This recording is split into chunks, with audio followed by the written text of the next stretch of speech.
Tahukah kamu, makhluk yang paling sering kamu usir justru lebih jujur menjalani takdirnya daripada manusia. Kalau hatimu tersentak, simpan dan renungkan malam ini.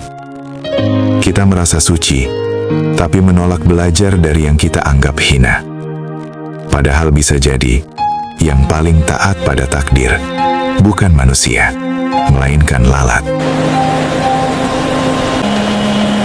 Guru, kenapa sih pas lagi mikir atau lagi khusyuk, Anda malah nyebut lalat? Kan itu binatang hina, bikin jijik, di mana-mana juga diusir. Justru karena ia hina di matamu, maka ia tinggi di pelajaran jiwa.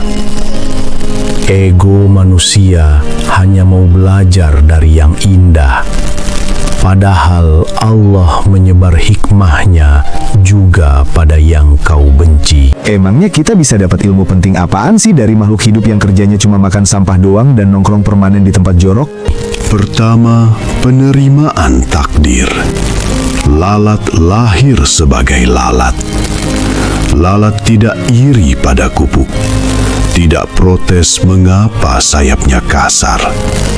Tidak menuntut hidup yang harum. Lalat menerima bentuknya sepenuh hati, lalu taat menjalani wilayah tugasnya. Manusia justru sibuk menolak dirinya sendiri. Maksud guru? Engkau ingin takdir orang lain, ingin hidup orang lain, ingin wajah, pasangan, nasib, dan jalan yang bukan milikmu. Lalat tidak demikian. La tidak memilih peran, tapi menyempurnakan perannya. Tapi lalat hidup dari sisa.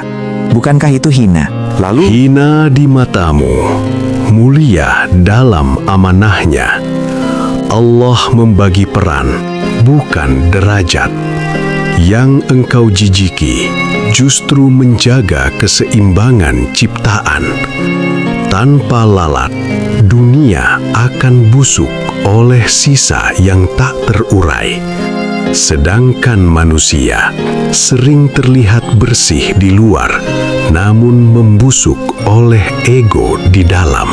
Lalu, rahasia besarnya yang terbuka selanjutnya apalagi guru? Dan Tawakal.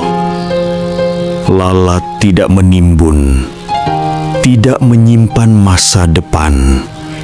Lah hidup dari apa yang Allah sediakan hari ini. Jika ada, ia hidup. Jika tiada, ia mati. Tanpa drama, tanpa keluhan, tanpa ilusi mengendalikan hidup. Engkau menyebut tawakal, namun hatimu penuh kecemasan.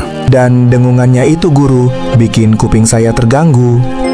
Bagi ego, itu kebisingan. Bagi jiwa, itu zikir tanpa suara. La terus berdengung, tanpa berharap dipuji, tanpa ingin dikenal, tanpa takut dibenci. Bandingkan dengan manusia, ibadahnya ingin dilihat, amalnya ingin diakui, doanya ingin segera dibayar. Apakah itu sebabnya manusia sering jauh dari Tuhan?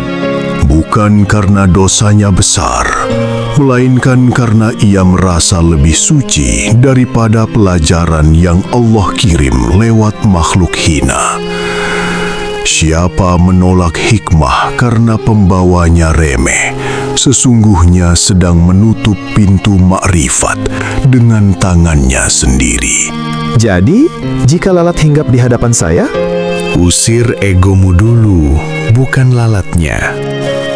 Lalu tanyakan pada hatimu, sudahkah aku setulus lalat, menerima takdirku, dan setia menjalani peranku, tanpa banyak tuntutan kepada Tuhan?